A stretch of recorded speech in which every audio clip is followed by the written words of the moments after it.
For 3 years, I've been sending my sister $500 every single month.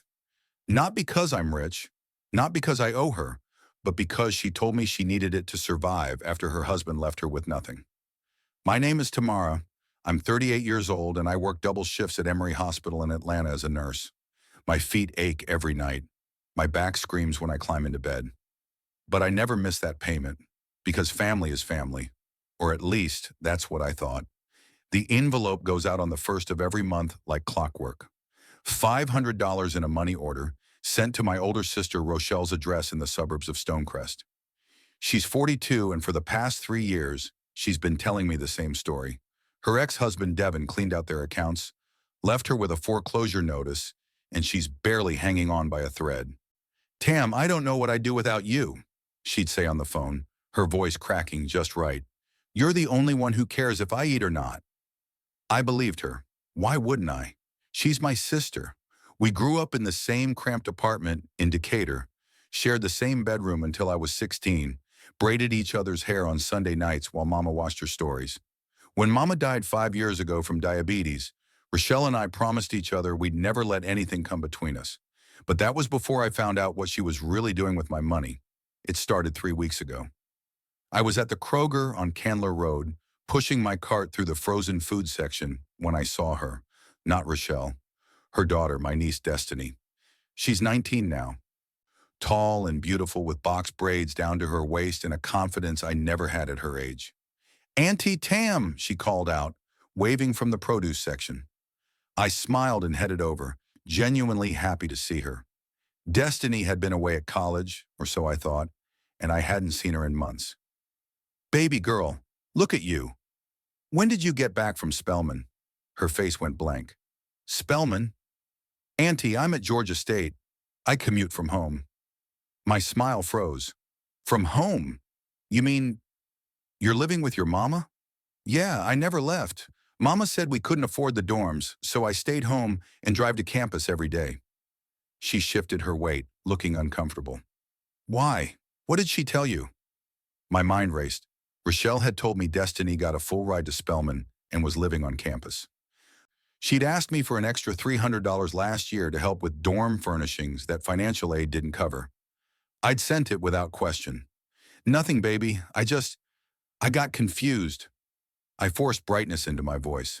"How's your mama doing? She feeling better?" Destiny's eyebrows knitted together. "Better from what?" The surgery, the one on her back." Now Destiny looked genuinely confused. "Auntie Tam, Mama didn't have any surgery. She's fine. Actually, she just got back from Miami last week. Some wellness retreat thing. She posted about it all over Instagram." The fluorescent lights of the grocery store suddenly felt too bright. My chest tightened. "Miami," I repeated weakly. "Yeah, one of those fancy spa resorts. She was gone for like 5 days. Posted pictures every day. Massages, champagne. The whole thing." Destiny pulled out her phone. "You didn't see? Here, look." She turned the screen toward me, and there was my sister. My sister who couldn't afford to eat. My sister who I'd been supporting for 3 years. She was lounging by an infinity pool in a designer swimsuit, a cocktail in her hand, her locks styled in an elaborate updo that probably cost $200 alone.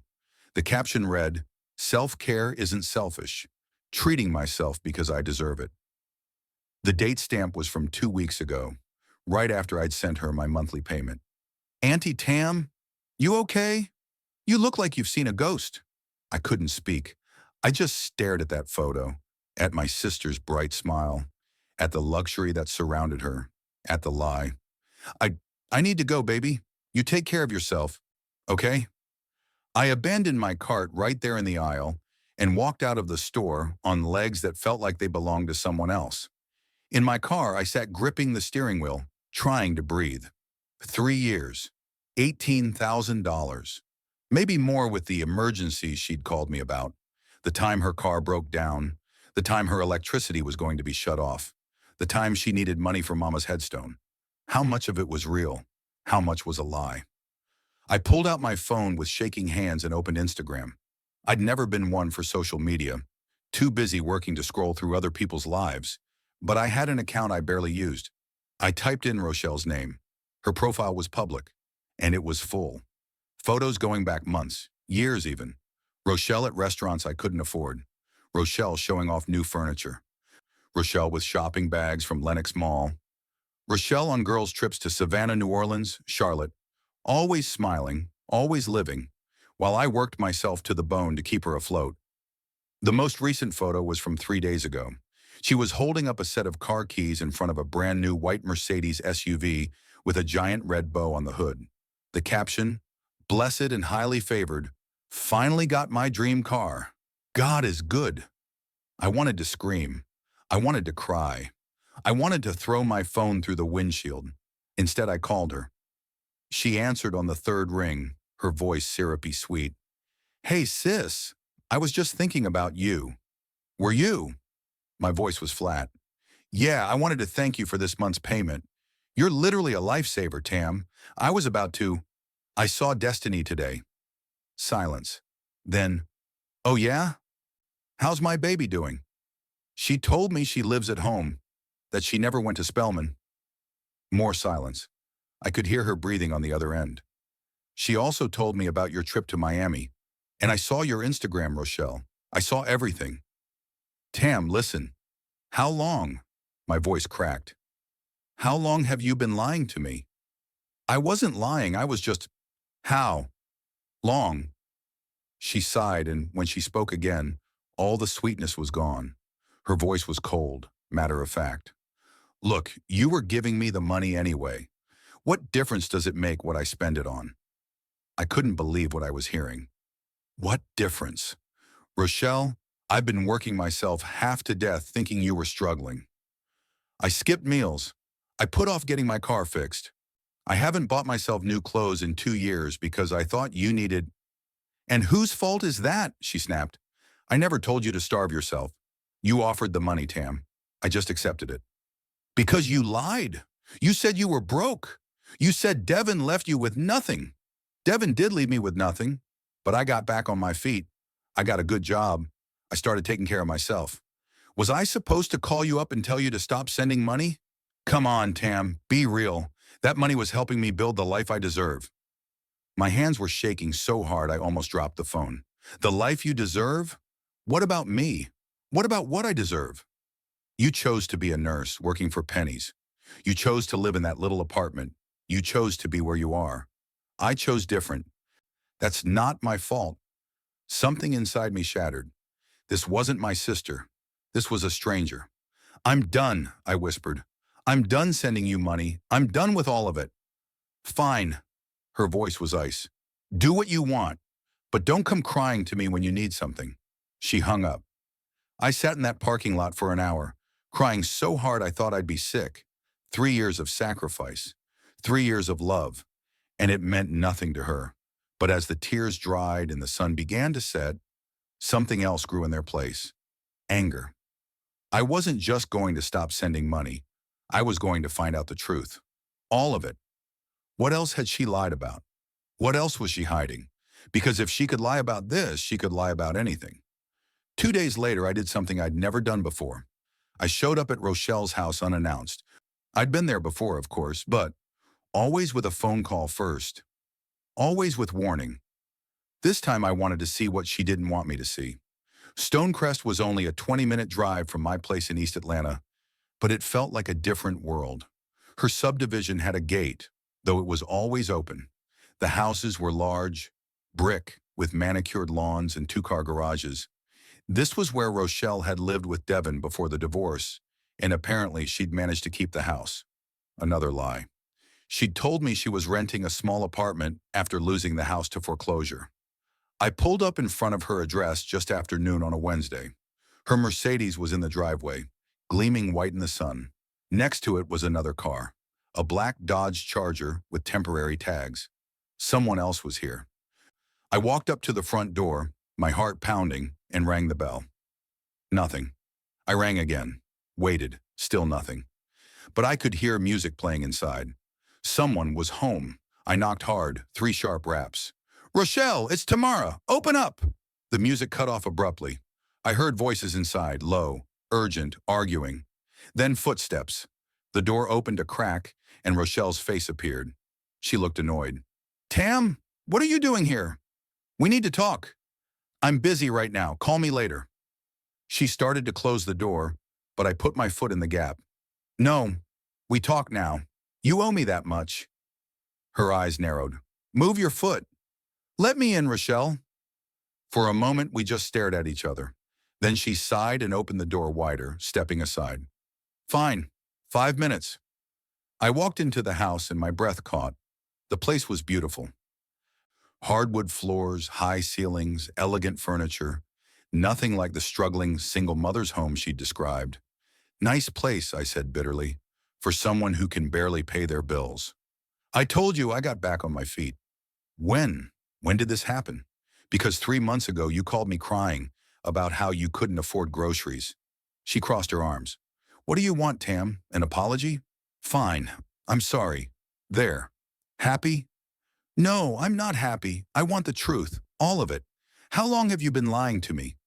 Before she could answer, a voice called from deeper in the house. A man's voice. Baby, who's at the door? I froze. Rochelle's face went pale. Nobody, she called back. Just my sister. She's leaving. But I was already moving, walking past her toward the kitchen where the voice had come from. Tam, don't. I stopped dead in the kitchen doorway.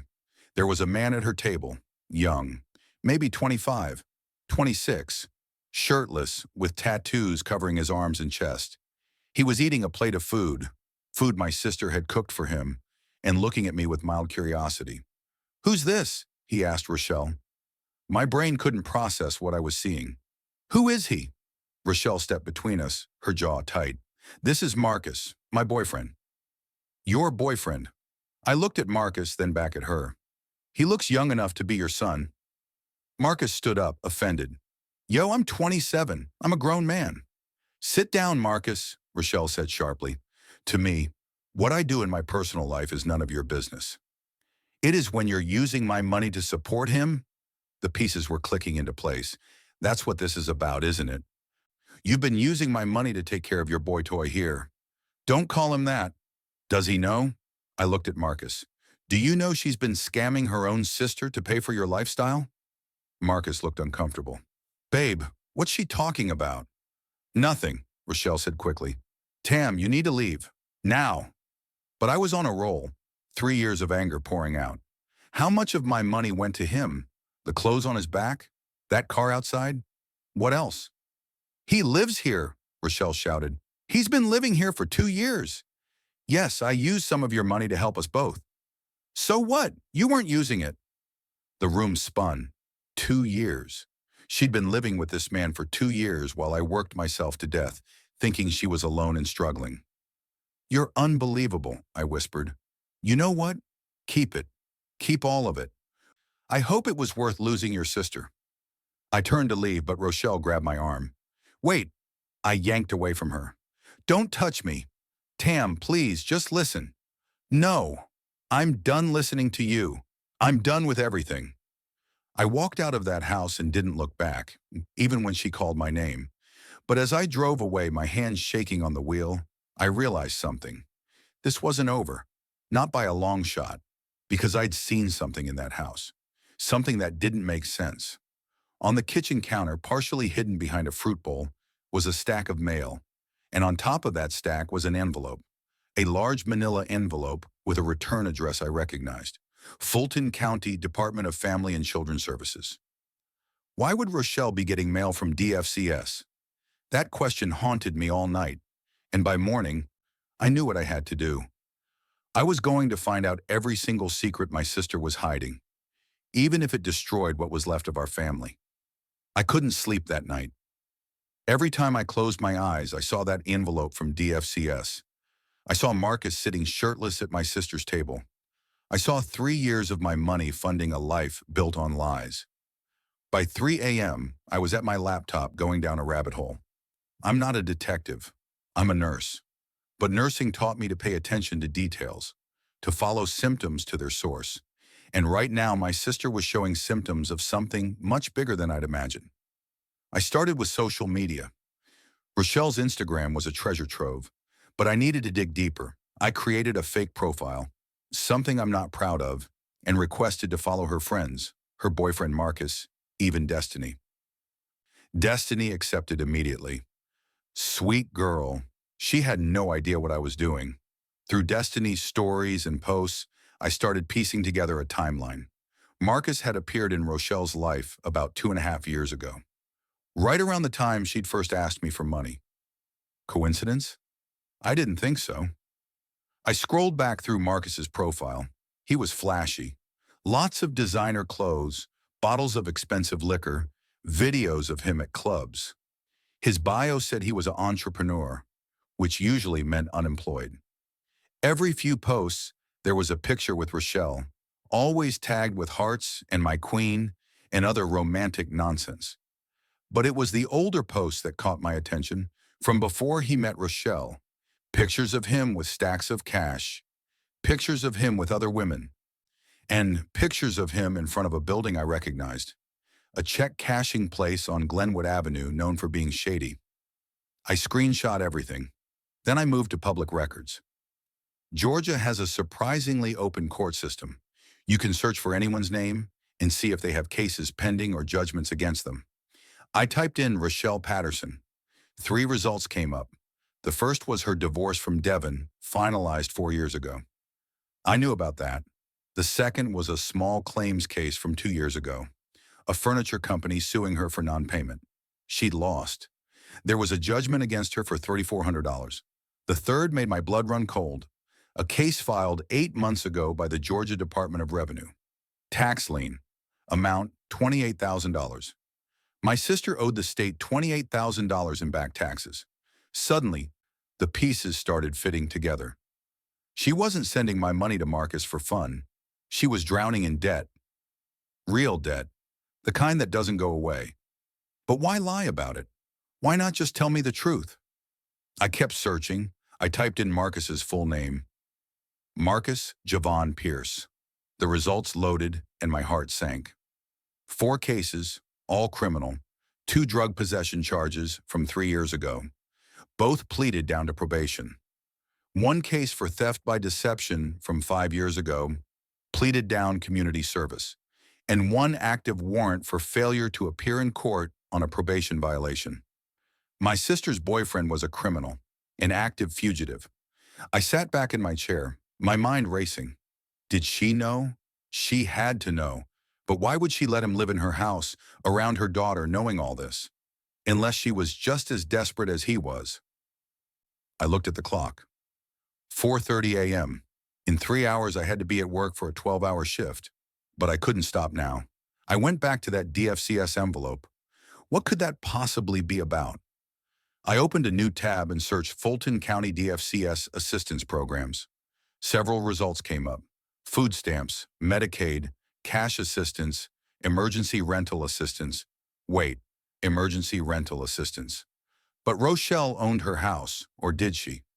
I went to the Fulton County Property Records website and typed in her address. The results showed the house was in foreclosure proceedings, filed 6 months ago by the mortgage company. There was a sale date scheduled for next month. She was losing the house, just like she'd told me 3 years ago. Except it was happening now, not then. Everything she'd told me was a lie wrapped around a future truth. My phone buzzed. A text from an unknown number. Stop digging around in things that don't concern you. My heart jumped into my throat. I stared at the message. Then another came through. Mind your business, Tamara. I'm not playing with you. Rochelle. It had to be. But how did she know? Then I realized Destiny must have told her about my fake profile following her. Or maybe Rochelle had notifications set up for her name being searched. I typed back, the truth concerns me, especially when you stole from me for 3 years. 3 dots appeared, then disappeared, then appeared again. You don't know what you're talking about. Leave it alone. No, I want answers. All of them, or I'm going to the police. The dots appeared for a long time. Finally, meet me tomorrow. Noon. Piedmont Park. Come alone. I stared at that message. Every instinct told me not to go. This felt like a setup. But I needed answers. And if she was willing to meet, maybe I could finally get the truth. Fine, I'll be there. I set my phone down and tried to breathe. Tomorrow at noon, I'd face my sister. And this time, she wouldn't be able to lie her way out. Piedmont Park at noon on a Thursday was busy. Joggers, people walking dogs, mothers with strollers. I'd chosen a bench near the lake where I could see anyone approaching. Rochelle was 20 minutes late. Typical. When she finally showed up, she looked different. No makeup. Hair pulled back in a simple ponytail. She was wearing jeans and a t-shirt. Nothing like the designer outfits from her Instagram. She looked tired, scared even. She sat down on the bench beside me without a word. For a long moment, we both just stared at the water. "I'm sorry," she finally said. I didn't respond. Sorry wasn't enough. Sorry didn't give me back 3 years of my life. "I never meant for it to go this far," she continued. "It started small. I really was struggling after Devin left.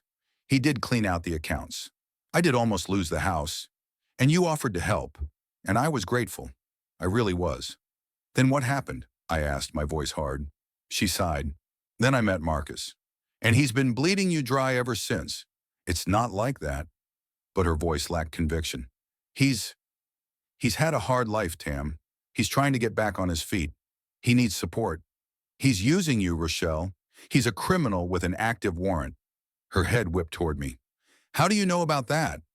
"I did my research. Unlike you, I deal in facts, not lies." She looked away, her jaw tight. "The warrant is a misunderstanding. He missed a court date because he didn't have transportation. He's getting it taken care of." "Is he getting your tax debt taken care of too? Your foreclosure?" Her face crumbled. "You saw that. All of it. 28,000 in taxes. House scheduled for sale next month. DFCS envelope on your counter. Let me guess. You've been applying for assistance while posting pictures from Miami?" "I needed that trip," she snapped. "Do you know how stressed I've been? I'm losing everything, Tam. Everything. That trip was the only thing keeping me sane. You paid for it with my money. Money I sent you thinking you couldn't afford food. I paid for it with a credit card I'll never be able to pay off." She was shouting now, drawing looks from people passing by. "Just like everything else. The car? Leased. And I'm 3 months behind. The furniture? Rent to own. About to be repossessed. That house you think I'm living so large in? I'll be out on the street in 30 days. I stared at her. She was crying now, real tears streaming down her face. "So you scammed me to what? Pretend everything was fine while you ran yourself into the ground?" "I scammed you because I was ashamed," she sobbed. "You always had it together, Tam. Always. Good job, good credit, good life. And I'm the older sister. I'm supposed to be the one taking care of you, not the other way around. I couldn't admit that I'd failed, that I'd let a man use me, that I'd made terrible choices. So I let you think I needed help when I first asked. And then when things got better, I couldn't tell you to stop because things got bad again. Worse than before. What about the DFCS envelope?" She wiped her face. "That was for Destiny. She qualified for a grant program for college students from low-income households. I had to prove we were struggling, which we are. Were. I don't even know anymore. And Marcus, what's his role in all this?" She was quiet for a long time. When she spoke, her voice was small. "He told me he loved me. He told me he'd help me get back on my feet. I believed him. By the time I realized he was just living off me, I was already in too deep. I owe him money, Tam. A lot of money." "You owe him? How?" "He said he had an investment opportunity. Said he could flip the money, double it, help me pay off my debts. I gave him $15,000, part of what you'd sent me, part from a title loan on the Mercedes." My mouth fell open. "Please tell me you're joking." "I wish I was. He was supposed to give it back in 3 months. That was 6 months ago. Now he says I owe him interest. Says if I kick him out, he'll report me to the IRS for fraud, claim I was hiding income. That's extortion." "I know." She buried her face in her hands. "I know, okay? I know I messed up. I know I hurt you. I know I destroyed everything. But I don't know how to fix it. I'm drowning, Tam. I'm drowning and I can't breathe." I wanted to stay angry. I wanted to walk away and never look back. But she was my sister. And despite everything, I could see she was telling the truth now. She really was desperate. "What do you want from me?" I asked quietly. She looked up at me, hope flickering in her eyes. Help me, please. One more time. Help me get Marcus out of my house and out of my life. Help me figure out how to survive this. I'll pay you back every penny. I swear on Mama's grave. I thought about Mama, about how she'd always said family was everything, about how she'd made us promise to take care of each other. But I also thought about 3 years of lies, about my own empty bank account, about the sacrifices I'd made. I can't give you money, I said. I don't have it anymore. You took it all. I'm not asking for money, I'm asking for help. You're smart, Tam. Smarter than me. Help me find a way out. I looked at my sister, really looked at her. She'd aged in 3 years. There were lines around her eyes that hadn't been there before. Gray in her hair she was too broke to cover up anymore. She'd made terrible choices, but she was still my sister. Okay, I said slowly, but we do this my way. Complete honesty from here on out. No more lies, not even little ones. Okay, yes, I promise. And Marcus has to go. Today. I don't care what threats he's made. We'll deal with them. She nodded, terrified but determined. And you have to get real help. Financial counseling. Maybe therapy. This isn't just about money, Rochelle. This is about why you keep making these choices. I will. I'll do whatever it takes. I stood up. Then let's go. We're going to your house right now, and we're getting him out. She stood too, grabbing my hand. Thank you. Thank you, Tam. I don't deserve this. No, I said honestly. You don't. But family isn't about what we deserve. It's about what we choose to do anyway. We walked to our cars and I followed her back to Stonecrest. I had no idea that what we were about to find would make everything else look like child's play. When we pulled up to Rochelle's house, Marcus's Charger was gone. He must be out, Rochelle said, relief evident in her voice. Good. Pack his stuff. We'll leave it on the porch. We went inside and Rochelle headed straight for the bedroom. I followed, my stomach churning. I'd never been upstairs in this house before. The master bedroom was a mess. Clothes everywhere, empty food containers on the nightstand, a smell of stale cologne and something else. Something sweet and chemical that made my nose wrinkle. Is that? He smokes weed, Rochelle said quickly. Just weed. He says it helps his anxiety. I didn't comment. I was too busy looking around, taking in the details. This wasn't just messy. This was the room of someone who'd given up. Rochelle started throwing Marcus's clothes into garbage bags. T-shirts, jeans, expensive sneakers that probably cost more than my rent. I can't believe I'm really doing this, she muttered. He's going to lose his mind. Let him. You're not responsible for him. She nodded, but her hands were shaking. I moved to the closet to help, pushing aside Rochelle's clothes to get to Marcus's side. That's when I saw it, a shoebox on the top shelf. Nothing unusual about that, except it was taped shut and had private written on it in black marker. What's this? I pulled it down. Rochelle glanced over. I don't know, that's Marcus's stuff. I don't go through his things. Maybe you should have. I ripped the tape off and opened the box. Inside were papers. Lots of papers. And underneath them, rubber-banded stacks of cash. Oh my God, Rochelle breathed, coming to stand beside me. Is that? Has to be thousands, I said, pulling out the stacks. I counted quickly. At least 10,000, maybe more. But he told me he was broke. He told me he needed my help to get back on his feet. I set the money aside and started going through the papers. Bank statements from an account in Marcus's name showing regular deposits of $2,000, $3,000 every few weeks. All cash deposits. What does he do for work? I asked. He said he does odd jobs, handyman stuff. No handyman makes this kind of money. I kept digging. More bank statements. Then something else, or a lease agreement for an apartment in College Park. Rochelle, I held up the paper. He has his own place. She grabbed it from me, reading. Her face went white. He's been living there the whole time? While telling me he had nowhere to go? Looks like it. Lease started 2 years ago, right when he moved in here with you. She sank onto the bed, the paper falling from her hands. He's been using me. This whole time. He never cared about me at all. I wanted to say, I told you so, but the devastation on her face stopped me. Instead, I kept looking through the box. At the bottom, underneath everything else, was a folder. Inside were photos. Photos of women, different women, all around Rochelle's age or older, all black, all well-dressed, and with each photo was a page of notes, names, addresses, places of work, income estimates, details about their families, their vulnerabilities. My blood ran cold. Rochelle, look at this. She took the folder with trembling hands, flipping through it. Her face went from white to gray. He's done this before, she whispered. I'm not the first. Look, this woman, he's got her listed as paid out 22K total. And this one, 15K plus car. Oh, God, Tam, he's a con artist. This is what he does. We stared at each other, the truth sinking in. We need to call the police, I said. And tell them what? That my boyfriend is a jerk? They can't arrest him for being a liar. He's scamming women. That's fraud. But I gave him the money willingly. So did these other women probably.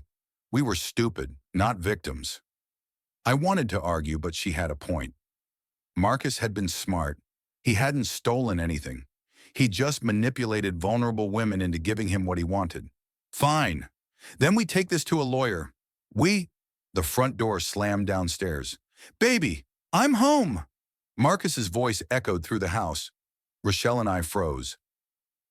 What do we do? She whispered. We confront him. Together. Show him we know everything. Tam, no. He could be dangerous. Then we call 911 right now and have them here while we do it. She thought about it, then nodded. She pulled out her phone and dialed. 911, what's your emergency? Hi, I need an officer to come to my house. I'm kicking someone out and I'm afraid they might get violent. Can someone come stand by? The dispatcher asked for details. Rochelle gave them, her voice shaking but clear. Officers are on the way. Should be there in about 10 minutes. Stay on the line. We heard footsteps on the stairs. Rochelle, you up here? We're in the bedroom, she called back, her voice surprisingly steady. Marcus appeared in the doorway, all smiles. Hey, baby, I brought Chinese for... He stopped when he saw me. His smile faded. What's she doing here? Sit down, Marcus, Rochelle said. We need to talk. He saw the garbage bags of his clothes, the open shoebox on the bed. His face changed completely, the friendly mask slipping to reveal something cold and calculating underneath. You went through my things? His voice was quiet, dangerous. Your things? Rochelle stood up, holding the folder of photos. These women. How many, Marcus? How many women have you done this to? He laughed, actually laughed. Baby, those are old. From before I met you. They don't mean anything. Don't lie to me. She threw the folder at him. Papers scattered across the floor. I called one of them. The number was in here. She told me everything. How you moved in with her. Took her money. Disappeared when she had nothing left. I hadn't known she'd done that. Good for her. Marcus's jaw tightened. You're making a mistake, Rochelle. The only mistake I made was letting you into my life. Get out, now. You can't kick me out. I live here. No, you don't. You have an apartment in College Park. I saw the lease. He took a step forward. I moved between him and Rochelle. You need to leave, I said firmly. The police are already on their way. His eyes flickered with something, fear, maybe, or anger. The police? For what? I didn't do anything illegal. You have an active warrant, I said. Failure to appear. They'll be real interested in that. For the first time, he looked uncertain. Then his phone buzzed. He glanced at it, and whatever he saw made his face harden. Fine, I'll go. But you're going to regret this, Rochelle. Both of you. Is that a threat? I pulled out my phone. Should I tell the 911 dispatcher you just threatened us? He glared at me with pure hatred, then grabbed 2 of the garbage bags and stormed out. We heard him thundering down the stairs, heard the front door slam. Through the window, we watched him throw the bags in his car. He stood there for a moment, looking up at the house. Then he got in and peeled out of the driveway. Rochelle collapsed onto the bed, sobbing. I sat beside her, rubbing her back. It's over, I said softly. He's gone. I'm so stupid. How did I not see it? He was good at what he does. He's had practice. The police arrived 15 minutes later. We explained the situation. They took notes, took the folder of photos, took statements. One of the officers recognized Marcus's name. Yeah, we've been looking for him. That warrant's been active for 8 months. He's slippery, though. Never stays in one place long. He looked at Rochelle with something like pity. You're not the first woman he's done this to. Probably won't be the last. After they left, Rochelle and I sat in the kitchen drinking tea, surrounded by the wreckage of her life. What am I going to do? She asked. I still owe the taxes. I'm still losing the house. Marcus might be gone, but the problems aren't. I thought about it, about the cash we'd found in his shoebox, about justice and karma and what was right. How much cash was in that box? I didn't count it all. Maybe 12, 13,000. He stole 15 from you. I say that money's yours. Use it to pay the IRS. Tam, that's justice. That's what it is. He stole from you. You're taking it back. She looked at me for a long moment, then slowly nodded. Okay. And the house? I'll lose it. There's no way around that. I'm too far behind on payments. Then let it go. File bankruptcy if you have to. Start over clean. Get a smaller place. Something you can actually afford. She wiped her eyes. Will you help me? I know I don't deserve it, but stop. I took her hand. What you did was wrong. You hurt me. Badly. It's going to take time for me to trust you again. But you're my sister, and Mama would want us to stick together. So yes, I'll help you, but no more lies. Ever. No more lies, she promised. I swear. We sat there in the kitchen as the sun set, two sisters trying to piece together what was left of their family. I didn't know then that Marcus wasn't gone. Not really, and what he'd do next would change everything. 3 days after we kicked Marcus out, things seemed to calm down. Rochelle filed the bankruptcy paperwork with a lawyer I helped her find. She contacted the IRS and set up a payment plan using Marcus's money. She started looking for apartments she could actually afford. Destiny came home from class one day and hugged her mother for 10 minutes straight, crying with relief that that man was finally gone.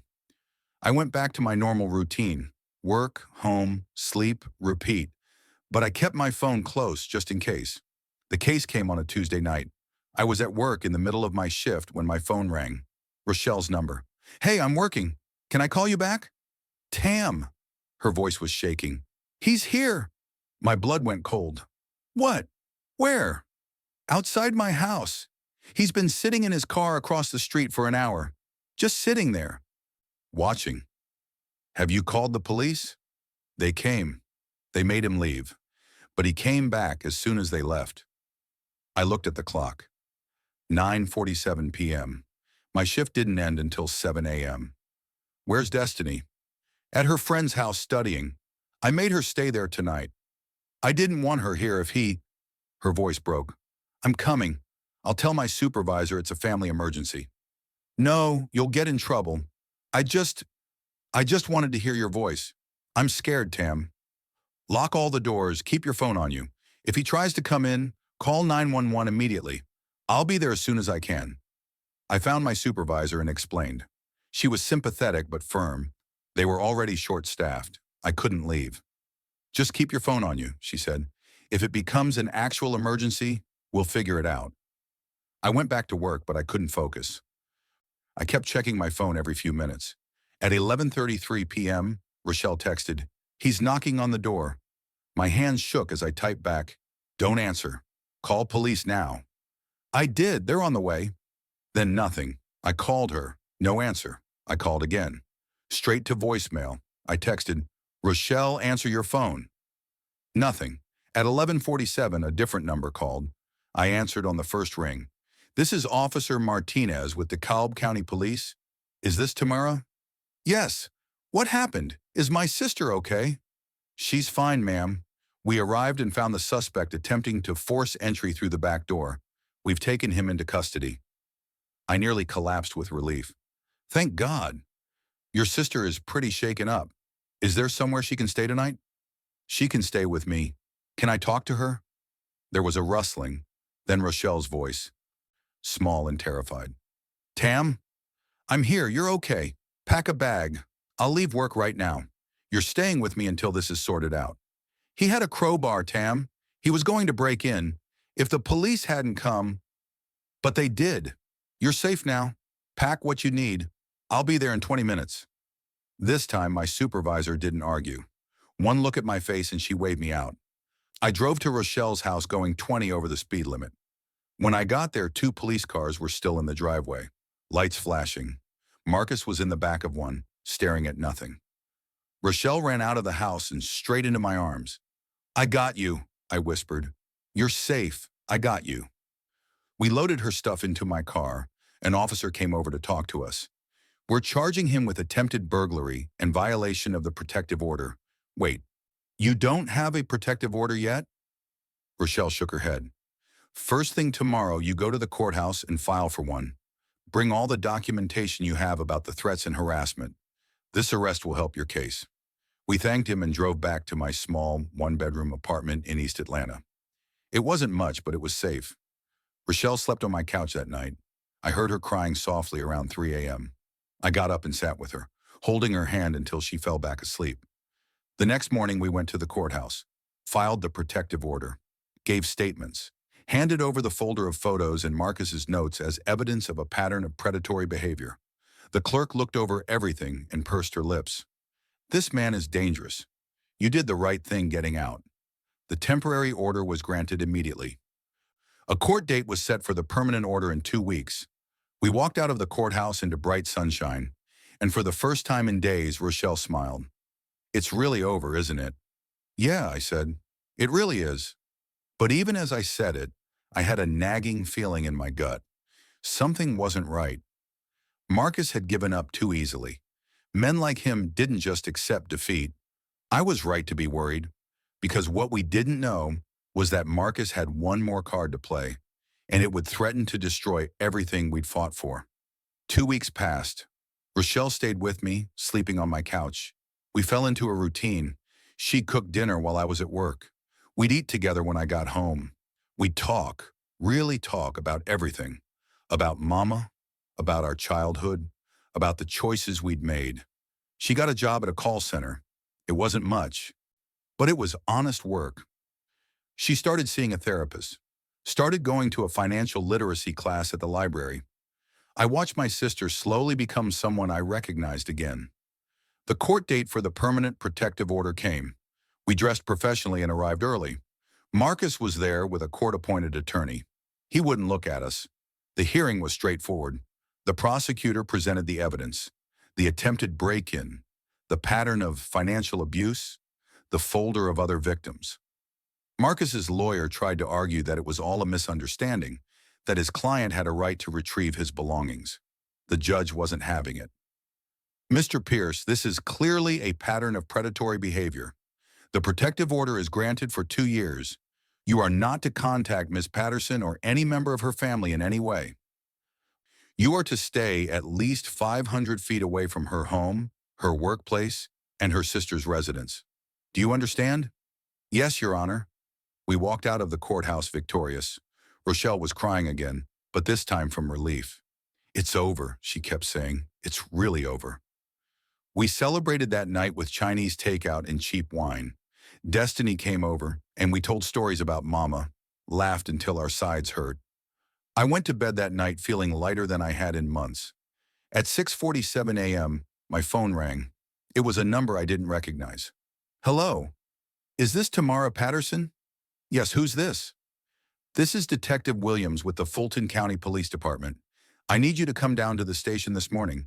We have some questions about your sister, Rochelle. My heart dropped into my stomach. Questions about what? Is she okay? She's fine, but we need to speak with both of you. How soon can you get here? I have to work. This is urgent, ma'am. Please make arrangements. He gave me the address. I hung up, my hands shaking. Rochelle was already awake, sitting up on the couch. Who was that? The police. They want to talk to us. Both of us. Her face went pale. About what? He didn't say, but we need to go now. We got dressed in silence, both of us terrified of what this could be about. The police station was in downtown Atlanta. We were led to a small interview room. Gray walls, metal table, 2 chairs. It felt like every crime show I'd ever seen. Detective Williams was a black man in his 50s, graying beard, tired eyes. He sat across from us with a folder. "Thank you for coming in. I'll get right to the point.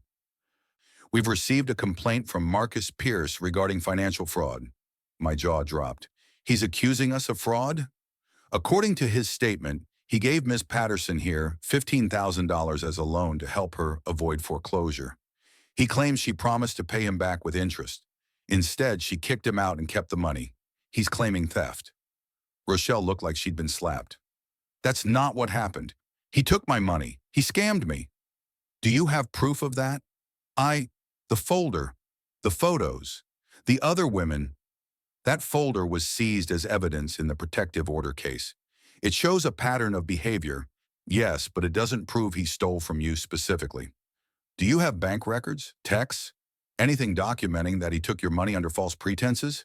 She looked at me, panicked. "I gave him cash. He said it was better that way, for tax purposes. I didn't think to get receipts or anything." Detective Williams sighed. "Then it's your word against his, and he's claiming you stole his money." "This is ridiculous," I said. "He's a con artist. He's done this to other women." "I understand your frustration, Ms. Patterson, but the other women would need to file their own complaints. As it stands, we have a he said, she said situation. However," he opened the folder and pulled out several documents. "There's more." My stomach nodded. "Mr. Pierce claims that your sister has been fraudulently claiming government assistance while having unreported income from you. He provided us with copies of Instagram posts showing vacations, expensive purchases, a new car, all while receiving SNAP benefits and emergency rental assistance." Rochelle's face went white as a sheet. I can explain." "I hope you can, Ms. Patterson, because fraud of government benefits is a felony." The room spun. This couldn't be happening. Marcus was turning everything around, using the system against us, just like he'd used everything else. "Detective," I said, trying to keep my voice steady, "can't you see what he's doing? He's retaliating because we got a protective order against him. He's trying to punish my sister for standing up to him. That may be true, but if she did commit fraud, my hands are tied. The complaint has been filed. An investigation has been opened. The Department of Human Services will audit her case." He looked at Rochelle with something like sympathy. "I've seen cases like this before. Men like Marcus Pierce are very good at covering their tracks. They manipulate the system as well as they manipulate people. My advice? Get a lawyer, a good one, and cooperate fully with the investigation." "Am I being arrested?" Rochelle asked, her voice barely a whisper. "Not today, but I need you to stay local. Don't leave the state. Someone from DHS will contact you within the next week to set up an interview." We left the station in a daze. In the car, Rochelle broke down completely. "I'm going to jail. Oh God, Tam, I'm going to jail. What about Destiny? What's going to happen to her?" I gripped the steering wheel, my mind racing. No, you're not. We're going to fight this." "How?" "He's right. I did receive benefits while you were sending me money. I didn't report it. I thought it was fine because I needed it all anyway. But legally, then we make it right. We pay it back. We show that you made a mistake, but you're taking responsibility." "With what money, Tam? I'm broke. The only money I have is the cash from his box, and he's claiming that's his." She was right. We were trapped in a nightmare of Marcus's making. When we got home, I made calls. First to a criminal defense attorney someone at work had recommended, then to a friend who worked in social services. I needed to understand exactly how bad this could get. The answers weren't good. Fraudulent receipt of benefits could mean jail time. It could mean Rochelle losing custody of Destiny. It could mean a criminal record that would follow her forever. All because she'd been desperate. All because I tried to help her. That night, I couldn't sleep. I kept thinking about Marcus, about how he'd orchestrated all of this, how he'd played victim while being the predator. At 2 a.m., my phone buzzed. A text from an unknown number. "Told you you'd regret it. Drop the protective order and make this all go away.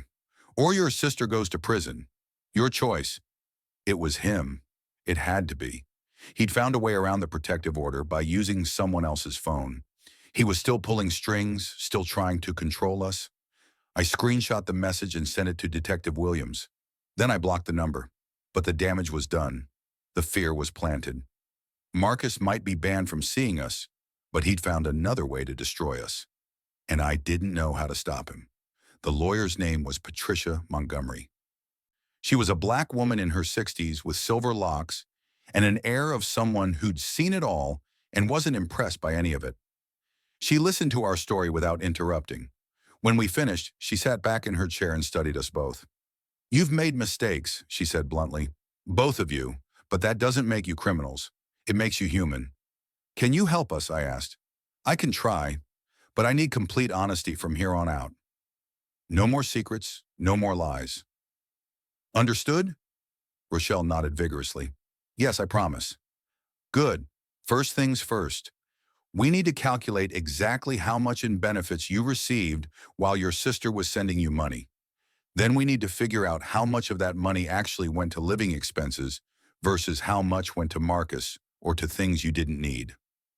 For the next 3 hours, we went through bank statements, receipts, Rochelle's Instagram posts with dates and price tags. We built a timeline of her financial life for the past 3 years. The number we came up with made me sick. Rochelle had received approximately $8,400 in SNAP benefits and emergency rental assistance over 3 years that she technically shouldn't have qualified for if she'd reported my monthly payments. But when we looked at what she'd actually spent my money on, the picture became clearer. $15,000 to Marcus stolen, $3,400 to the furniture company court judgment she had no choice but to pay, $2,800 to the IRS partial payment on the tax lien, $200 to car repairs the Mercedes before she knew it was a money pit. The rest had gone to actual living expenses, Destiny's school supplies, utilities, groceries to supplement the SNAP benefits. "So she did need assistance," Patricia said, making notes. "The money from her sister wasn't disposable income. It went to debts and survival. That's our angle." "What about the Miami trip?" I asked. "The Instagram posts showing the new car and nice things?" "The trip was one time, paid for with a credit card she's now drowning in. As for the car, it's leased and about to be repossessed. We'll argue that she was trying to maintain appearances and made poor financial decisions, but not malicious fraud." She looked at Rochelle seriously. "You're going to have to pay it all back, every penny of the $8,400, and you're going to have to close the SNAP benefits case and any other assistance you're receiving." "I don't have $8,400, Rochelle said. "Then we set up a payment plan. We show good faith. We show that you're taking responsibility." Over the next 2 weeks, we built our case. Rochelle met with DHS investigators and told them everything. She signed documents agreeing to pay back the benefits. She showed them her new job, her therapy appointments, her bankruptcy filing. Patricia argued that Rochelle had been a victim of domestic financial abuse who made survival decisions under duress, that she'd been scammed by Marcus and was now being victimized again by his manipulation of the legal system. The DHS investigators were skeptical, but not unsympathetic. "We see this more than you'd think," one of them told us. "Men who financially trap women, then use the system to punish them when they try to leave. It's disgusting." "So will she be charged?" I asked. "That's up to the DA's office. We'll make our recommendation based on her cooperation and willingness to make restitution, but I can't promise anything." Meanwhile, the harassment continued. Texts from different numbers, all clearly Marcus. Phone calls that hung up when we answered. We reported every instance to Detective Williams. "He's violating the protective order," Williams said, "but it's hard to prove it's actually him when he's using burner phones and other people's phones." "So he just gets away with it?" Rochelle asked, frustrated. "For now, but keep documenting everything. If we can tie even one message definitively to him, we can arrest him for violation." That break came from an unexpected source. One of the women from Marcus's folder, a woman named Beverly who lived in Marietta, saw a news story about protective orders and recognized Marcus's name. She called the police department and asked to speak to Detective Williams. I got a call from Williams 2 days later. "You're not going to believe this," he said.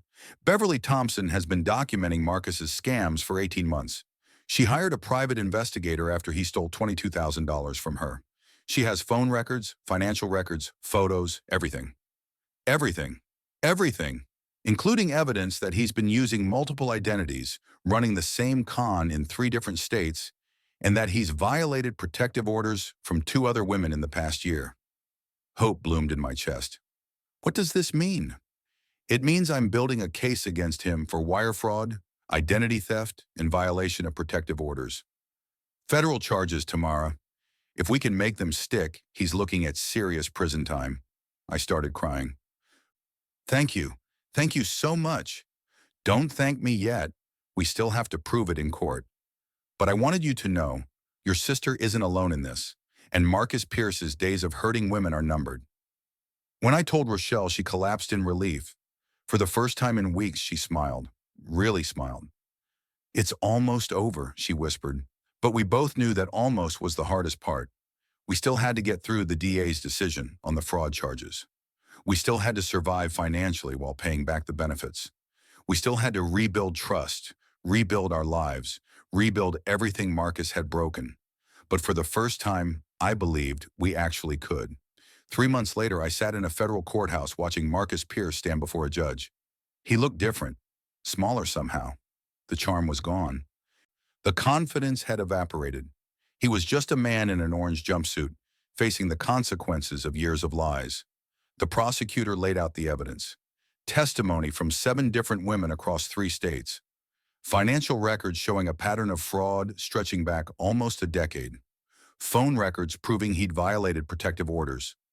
Marcus's public defender tried to argue for leniency. His client had a troubled past, had made mistakes, was willing to make restitution. The judge wasn't moved. Mr. Pierce, you have systematically targeted vulnerable women, gained their trust, and financially exploited them.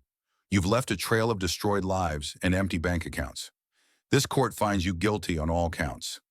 Sentencing was set for 6 weeks later. Marcus was remanded to custody.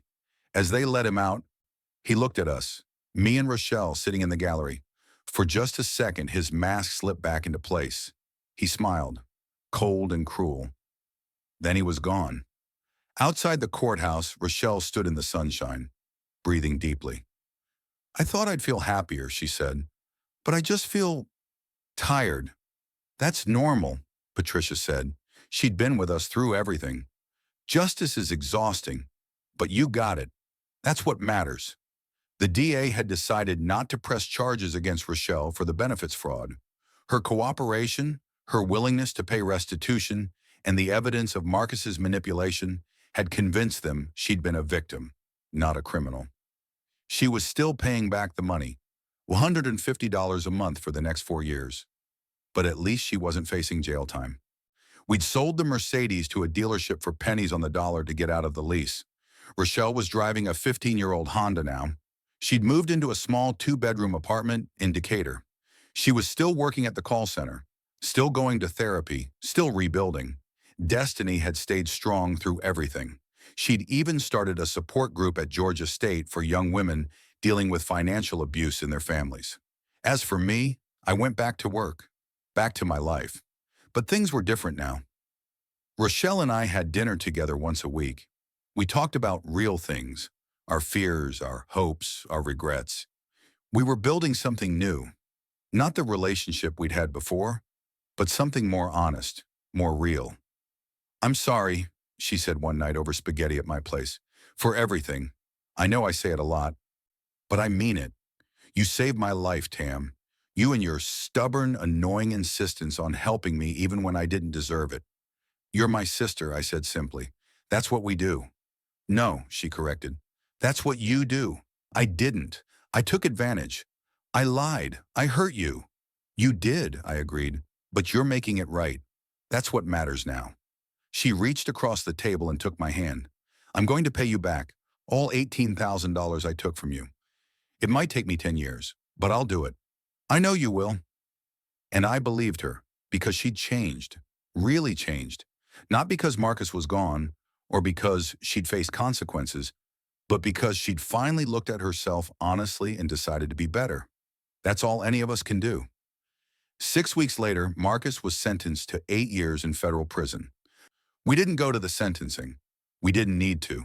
His chapter of our lives was closed. A year after everything fell apart, I stood in Rochelle's new apartment watching her hang curtains. Too high, I said. It's not too high. It's definitely too high. She stuck her tongue out at me and I laughed. This was us now. Sisters who teased each other, who argued about curtains, who showed up for each other without resentment. Destiny came out of her bedroom carrying a box.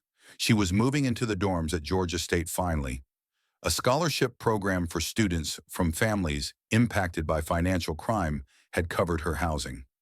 I can't believe I'm finally leaving, she said, looking around the small apartment. This place is tiny, but it's ours. You know? Rochelle hugged her daughter tight. I know, baby, and I'm so proud of you. I helped them load Destiny's things into Rochelle's Honda. As we drove to campus, I thought about everything that had brought us to this moment. The lies, the betrayal, the fear, the anger, but also the truth, the forgiveness, the courage, the love. We carried Destiny's boxes up to her dorm room. Her roommate was already there, a cheerful girl from Savannah who immediately started chattering about decorating ideas. When it was time to go, Rochelle cried. I cried. Destiny told us we were embarrassing her, but she was crying too. Call me if you need anything, Rochelle said for the 10th time. I will, Mama. I promise. In the car on the way home, Rochelle was quiet. You okay? I asked. Yeah, just thinking about how different things could have been if you hadn't pushed me to see the truth about Marcus. If you just walked away when you found out I'd been lying. I thought about it, I admitted. Walking away. You really hurt me, Rochelle. I know. But I realized something. Mama used to say family isn't perfect. It's just permanent. And even when you mess up, even when you break things, you don't stop being family. You just have to decide if you're going to do the work to fix it. She wiped her eyes. I'm doing the work. I know. I see it every day. We drove in comfortable silence for a while. Then Rochelle said, I got a promotion at work. Did I tell you? What? No. When? Last week. They're making me a team lead. It's more money, not a lot but some, and it means I can pay you back faster. Rochelle, that's amazing. Why didn't you say something? I don't know. I guess I'm still learning to share good news instead of just asking for help when things are bad. I reached over and squeezed her hand. Share the good news, always. That's what sisters are for. That night, I sat in my apartment looking at my bank account. It was healthier than it had been in 3 years. I'd been able to save money, pay off some of my own debt. I'd even bought myself a new pair of shoes last month without feeling guilty. My phone buzzed. A text from Rochelle. Thank you for not giving up on me. Love you, sis. I smiled and typed back. Love you too. Always. I thought about the woman I'd been a year ago.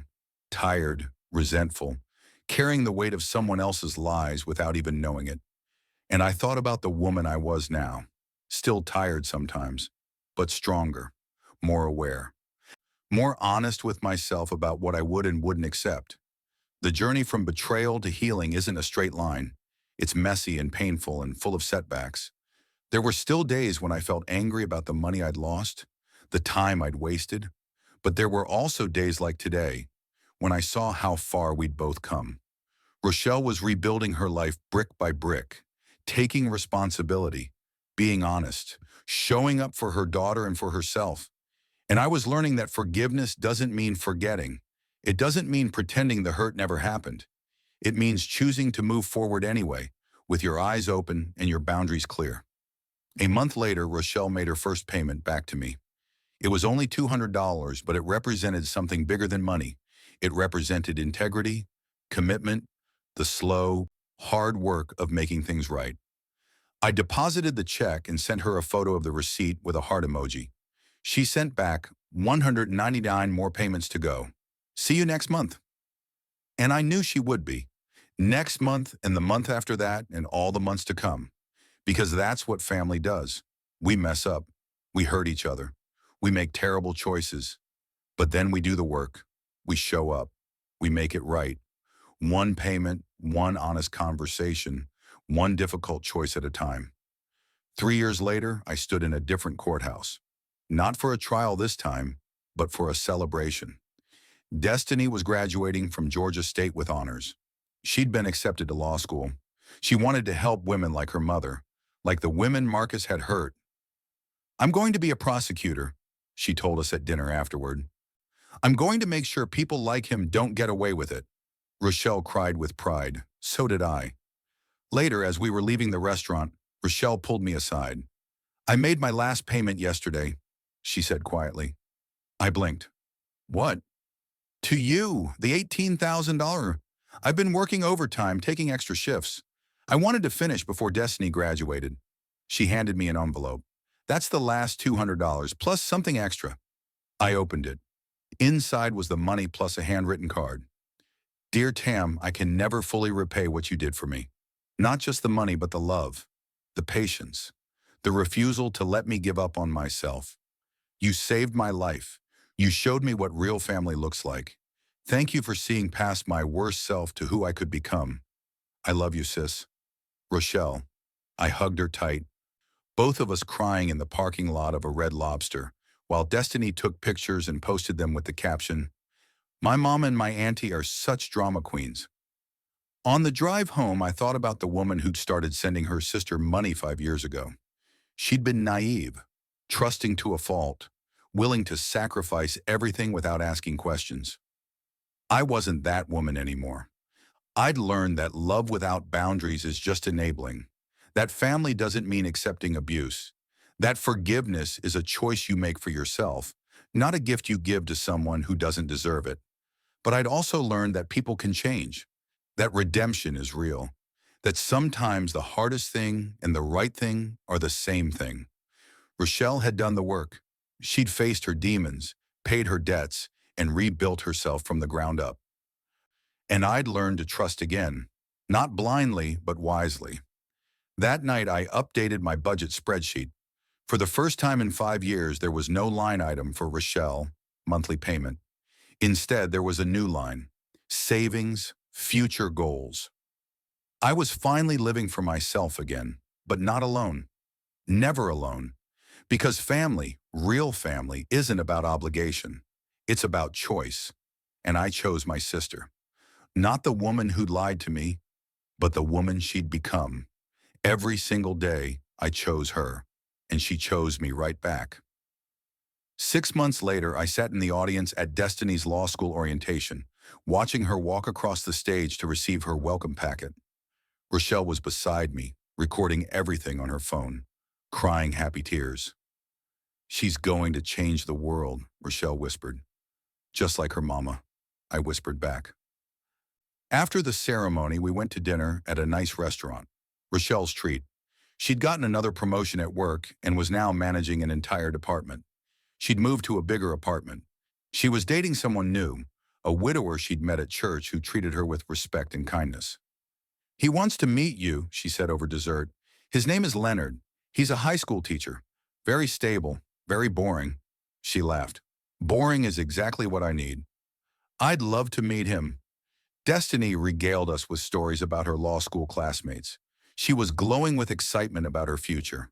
As I watched her, I saw so much of Rochelle in her. The strength, the determination, the resilience. But I also saw the difference. Destiny had learned from her mother's mistakes. She was building her life on solid ground, not shifting sand. As we left the restaurant, Rochelle linked her arm through mine. "I don't say this enough," she said, "but thank you for everything, for not giving up on me when I'd given up on myself. You would have done the same for me." She stopped walking and looked at me seriously. "I don't know if I would have. The old me? I don't think I would have. But the new me? The me you helped create? Yeah, I would. In a heartbeat." We hugged there on the sidewalk, holding each other tight. "We're going to be okay," I said. "All of us." "We already are," she replied. And she was right. We'd walk through fire and come out on the other side. Scarred, yes. Changed, absolutely. But stronger, wiser, more whole. The secret in my sister's house hadn't been Marcus. It hadn't been the money or the lies or the betrayal. The secret had been buried much deeper. It was shame, fear, The belief that she wasn't worthy of honesty or help or love. And the greatest gift I'd given her wasn't the $18,000. It was showing her that she was wrong. She was worthy. She always had been. She just had to choose to believe it. And once she did, everything else fell into place. As I drove home that night, I thought about the women who'd follow in our footsteps, the sisters who would face betrayal, the families who would fracture and fight to heal. I thought about what I'd want to tell them. That betrayal doesn't define you. That forgiveness is possible, but it takes work from both sides. That family is worth fighting for, but not at the cost of your own soul. That people can change, but only if they choose to. That love without truth is just a pretty lie. And that sometimes the greatest act of love is holding someone accountable while refusing to let them go. My phone buzzed. A text from Rochelle. Just realized I never sent you this. Found it in Mama's things after she passed.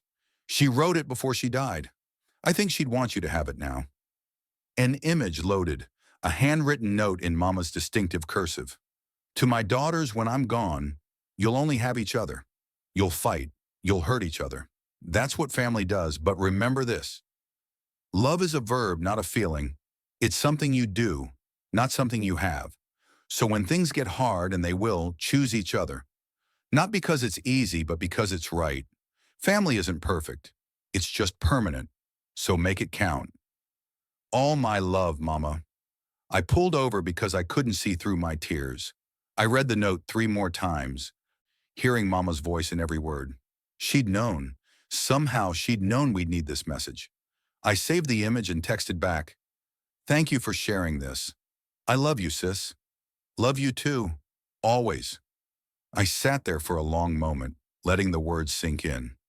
Then I put the car in drive and headed home. To my small apartment. To my simple life. To the future I was building, one honest day at a time. The secret was out. The lies were buried. The truth had set us free. And we were finally truly okay.